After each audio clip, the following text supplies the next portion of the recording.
শয়তান কিন্তু আল্লাহর সাথে ওয়াদা নিয়েছে। শয়তান বলেছে আমি জীবন বাজি রেখে আদম সন্তানকে জাহান্নামে নিয়ে যাব। এটা আমার জাতির সামনে জরুরি ঘোষণা।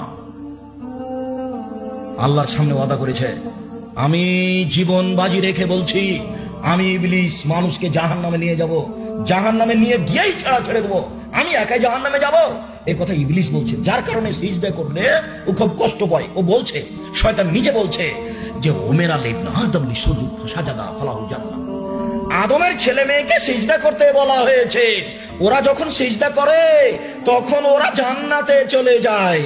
ওমের আলী সুজুদে আমাকেও তো সিজদা করতে বলা হয়েছিল, ভাই তো আমি নাকচ করে দিয়েছি। ফালিয়ান্নার আমার জন্য জাহান্নাম, ইয়া ওয়াইলাতি, ওরে আমার দুঃখ, ওরে আমার আফসোস। আমি ইবলিস জাতিকে বলছি শোনো, ওরে আমার দুঃখ, ওরে আমার আফসোস। ইবলিস বলছে ওরে আমার দুঃখ, ওরে আমার আফসোস, চিল্লাচিল্লি করে কান্নাকাটি করে বলছে আদমের ছেলে মেয়েকে সিজদা করতে বলা হয়েছে, ওরা সিজদা করেছে, ওরা জান্নাতে চলে গেছে। আমাকে সিজদা করতে বলা হয়েছিল, আমি নাকচ করেছি, আমার জন্য জাহান্নাম। ওরে আমার দুঃখ, ওরে আমার আফসোস।